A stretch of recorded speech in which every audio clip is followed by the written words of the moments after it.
today at your Festival of Sustainable Fashion, but unfortunately due to life circumstances I couldn't be there in person today. So I thought I'd do a little video for you about sustainability which you might find useful and interesting, hopefully. So first, a little bit about me. My name is Georgina Caro and I run a website called Gypsy Soul, which is there to help you live a more sustainable and simple life by breaking it down into simple steps to avoid the overwhelm. I think it's quite easy to get overwhelmed when people start to want to live a more sustainable lifestyle. They don't know where to start, they don't know what changes they should be focusing on. The whole point of the website is to help people find out what they want to focus on and how to make changes in their life. So for the video today, I thought I'd focus on 18 sustainable changes that you can make in your own home that aren't going to cost you money. I've been told quite a few of you are students, so I'm guessing money is always going to be a bit of an issue. The common misconception that living a more sustainable lifestyle costs you more money, which just is not true. There are loads of things you can do that don't cost money. So today I'm going to give you 18 things. So before you start to make any kind of changes in your life, whether it's sustainable or anything else, more exercise, healthier diet, whatever, you always have to have a period of rethinking. So you need to get it clear in your head what you're not happy with to then know what changes you need to make. So what parts of your life would you like to change? If we're focusing on sustainability, why do you want to be more sustainable? Are you producing too much rubbish? Are you buying too much plastic? Are you using your car too often? What is it in your particular life that is causing you an issue? So number one for the 18 changes that don't cost you money, first thing you should really do is do a waste audit for your home. Now I know that sounds really scary, but it's really not. It's a really simple thing to do. It simply means that you are keeping track of what's going in your bin, because I think a lot of people don't actually know what's in their bin. They just throw it in there, don't give it a second thought, and bin man comes, takes it away, and they never have to think about it again. But by going through what you are putting in there, you can then start to research sustainable alternatives for those particular items. So the best way to do a waste audit is to have a sheet of paper handy by your bin and a pen. And then every time you put something in that bin, it doesn't matter what it is, anything, write it down on your list of paper. Generally, people tend to do a waste audit for a week. Some people like to do it for a month. It really does depend how much commitment you want to do to it. Then at the end of the time frame that you've set for it, you need to look at your list and see what you have the most of. You can then do some research and look into sustainable alternatives for those items. I think you'll be surprised by what actually comes up on your list. We were definitely quite shocked with ours. So number 2 on the list is turn off your lights and appliances. This is a really simple thing to do, but we quite often forget to do it. But once you get into the routine of doing it, it just becomes second nature. So not only do you need to turn off the lights when you leave a room, but it's also a really good idea not to leave all your appliances on standby. Any appliances are on standby still generate electricity, which is not only costing you money, but it's also bad for the environment. A third thing which could also be quite fun is to do a regular litter pick. They have become really popular in the UK over the last year or so. There are websites where you can go on to see if there's a local one in your area. I know in our town in particular, our local environmental group does a monthly one, which we join in, which is great fun. It's a good way of socialising with like-minded people and also helping the planet, obviously, by picking up all the rubbish, which then doesn't end up in our seas. There's a really handy website called Litter Action. If you go on there, you can put in your postcode and they will tell you if there's a group in your area. If there's not a group in your area, could you perhaps start one up?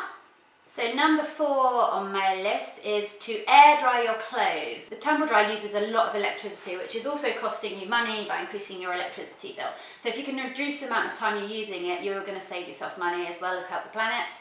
A tumble dryer used by one person for a year costs about £85.50 on average. So even if you half that, you're still going to save quite a bit. So those first 4 environmental changes are all sort of categorised in the rethink. So you're rethinking about the things you already do and making some changes. Once you've done the rethinking, you need to start refusing, which means refusing anything that's coming into your life, whether that be plastic straws or junk mail. Anything that's coming in, clutter as well, is one you should definitely start refusing. So number 5 is saying no to junk mail. Junk mail is a pain. It comes into your house, you haven't asked for it, and most often than not, it just goes straight in the bin. You don't even look at half the stuff because you didn't want it in the first place. The good news is that there are some simple things that you can do to stop the amount coming in. I'm going to cover 6 of them very briefly with you today. If this is something that does interest you and you'd like to know more, I do have a full article on my website which takes you through the steps in more detail. So the first thing is, if you visit the Royal Mail website, they have a door-to-door opt-out section, which is, I think it's a form or something you can fill out online, which you can specify what you want coming into your house. And I think there's even a box which says, don't deliver me junk mail, and you just tick it. It's free to do and it doesn't take very long. The second thing you can do is register with the mailing preference service. Again, this is a free service, or it was last time I checked. You just go onto their website, fill out the forms, mark down what you do and don't want. Again, another really easy thing to do.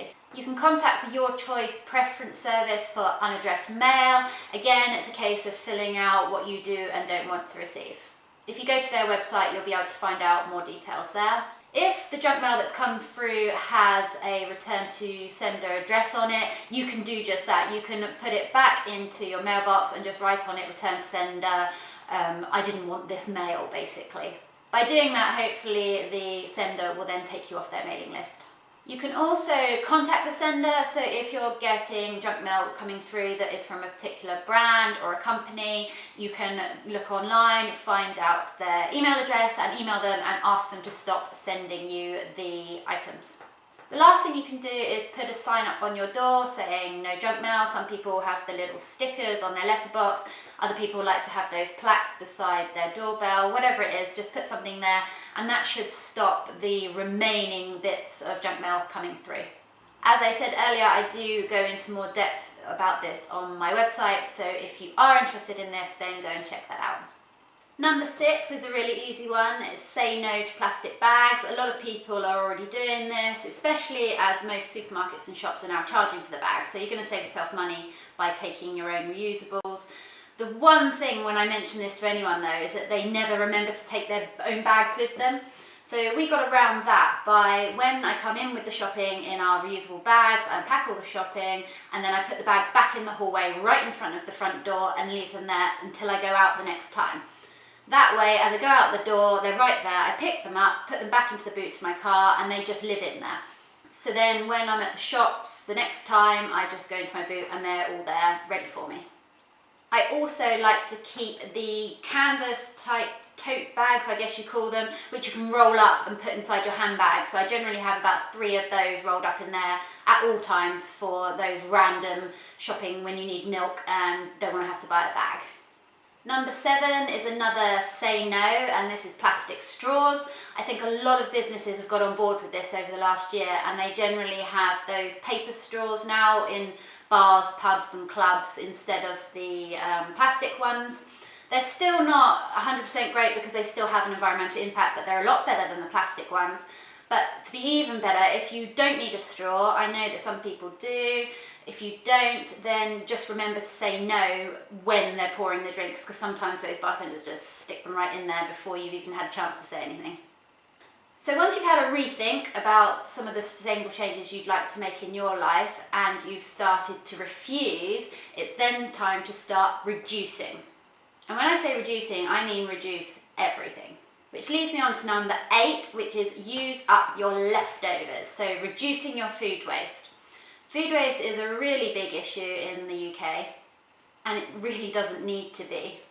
There's a really handy free website called Love Food Hate Waste, and they have all sorts of recipes and ideas for using up leftover food.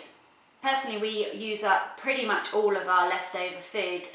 With meat, we tend to follow the rule that 3 days and out, and vegetables, obviously, they last a lot longer. We tend to rotate it, so say we had a roast on a Monday, we would then have something else to eat on the Tuesday, and then we would have a rerun of the roast on the Wednesday, just to mix it up a bit so people don't get bored. I find the best way to store leftover food is in glass jars or glass containers. That way when it's in the fridge you can see what's in there, so as soon as you look in your fridge, you know exactly what you've got. I find sometimes if you wrap it in something where you can't see it, what it is, it gets forgotten about, and those foods always seem to get wasted. So number 9 is host a clothes swap evening with friends. I'm not sure if you've heard about this before, but basically what it is if you feel that you need some new clothes, instead of going shopping, if you've got a bunch of friends and you're all sort of roughly the same size, then why not host an event where everyone brings their clothes and then you just swap them. It'll be a really fun social evening, and also you get free clothes out of it and you stop your clothes going to waste. Number 10 is host a book swap night, so same principle as the clothes swapping night, but with books. And really a swapping night can be for anything. It could be for stationery, it could be for clothes, it can be for shoes, it could be for unwanted appliances, whatever. If you all have something that you don't need or want, why not get together and see if you can share it amongst you. So number 11 is to reduce your paper clutter. Paper clutter seems to accumulate all the time. It's one of those that you sort of forget about and then suddenly you're drowning in paper. A really quick and easy way to reduce paper clutter is to contact your bank and switch to online statements and bills. Most banks these days have apps so you can still keep on track of your finances and stuff on your phone, which eliminates the need for the paper. So number 12 is reduce all your clutter. I think we consume too much these days, which means we are surrounded by too much stuff, and stuff stresses you out. So I find when you're starting a new journey or process, like trying to live more sustainably, it definitely helps to clear your surroundings so you can have a clearer picture of where you want to go. We decluttered a few years ago now. It took a long time. We did it properly.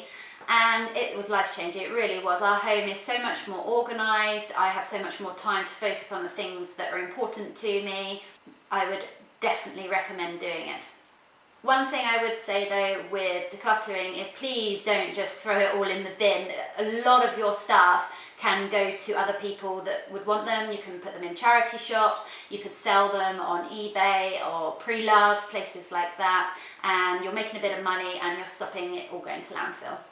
Number 13 is turn your thermostat down. I think in the UK we tend to have our houses far too hot and they don't really need to be. So if you can turn your thermostat down a bit and maybe put on a jumper and some nice slipper socks, not only is that going to help the environment, but it's also going to cut down your electricity bill too. By turning your thermostat down by just 1 degree, you can save up to 10% on your electricity bill. So that's a great little saving there as well. Number 14 is a really easy one, and that is to switch off the tap while you brush your teeth. A lot of people just leave it running, and that's a real waste of water that doesn't need to happen. And also, you're going to save money on your water bill as well. Number 15 is one that would have quite a significant impact on your personal carbon footprint, and that is to reduce the amount of time you use your car. If you can. I know that's not always possible for everyone, but if it's something that you could work into your life, then perhaps consider it. What I've aimed to do this year is that if there is a journey I need to do that would take me less than 30 minutes to walk it, I'm walking it instead of driving my car. This includes the school run, which is a 30-minute walk, so I've always avoided it in the past because I was just a bit lazy.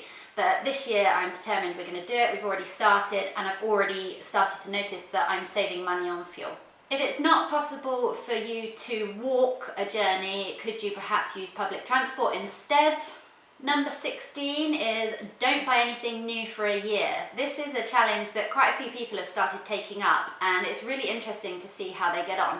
Obviously, you've still got to pay for things like your rent, your mortgage, your car insurance. There was one woman in the news recently, and she saved £22,000 in a year by not buying anything new, which is pretty amazing. I mean, imagine what you could do with that money. So number 17 on my list is to recycle. Hopefully you already do this, but if you don't, could you start doing it this year? Most councils in the UK now have curbside recycling schemes, so there's really no excuse not to. I think some people are put off because they don't know what exactly they can and can't recycle, but if you go onto your local council website, they will have a list of exactly what you can and can't and where to put it. And they also have, if you can't do it in your curbside recycling, they have links to places where you can get rid of other stuff like the Tetra Pak stuff, which can be quite difficult to find. My last and final tip, number 18, is could you start making eco bricks? They have become pretty popular over the last year. If you're not sure what that is, it's essentially where you get a bottle, so like a juice bottle, plastic juice bottle, and over the course of a period of time, you save any plastic that can't go into your curbside recycling. So for example, the film that comes on like the top of meat products, or the wrapper around a juice bottle, things like that. What you do is you wash it all and clean it. It needs to be dry and clean. And then you chop it up and you ram it basically into your bottle. Once you have a full bottle, there are companies that will take them off with you to build things. They build structures, all sorts of things. So they use them as a brick essentially. Eco bricks is not a long-term solution to the plastic problem, but it is a way for now for us to keep the plastic from the ocean. It's definitely worth looking into if you're interested. It does take quite a bit of work and it is a little bit of a commitment, but it can be fun as well. There is a Facebook page called Eco Bricks UK, which has loads of information on there and links to where you can send off your bricks. They also have to be the right measurements, so you have to get them like approved as well. As I said, it's quite involved, but definitely worth looking into. So that's it. That's my 18 sustainable lifestyle changes that you can make that won't cost you any money. I really hope you found something useful there. If you'd like more information on anything, I have a lot of articles on my blog, which is www.gypsysoul.co.uk. You can go on there and take a look, and if there's something specific you're looking for, there's a search bar at the top, so just type it in there and it should come up. If you have any questions about anything that I have spoken about today, then do get in touch. You can do that on my website. I'm also on pretty much all of the other social media channels, so Facebook, Twitter, Pinterest, Instagram. So if you have a question, then shout me on there too. I thought I'd also just quickly mention that on my blog I now have a free ebook, which is a crash course in sustainable living, which you can get by visiting the website. There's more information about it on there, and it's something I've created for free, obviously, to help people be more sustainable. Again, I'm really sorry I couldn't be there in person today. I would have loved to have come along, but as I said, lifestyle circumstances just wasn't meant to be. One last thing is just to say thank you for giving me your time today, and also if you do decide to do anything that I've listed today, I'd really like to hear about it. So again, if you want to go to my website and get in touch, tell me what you've decided to do. Bye!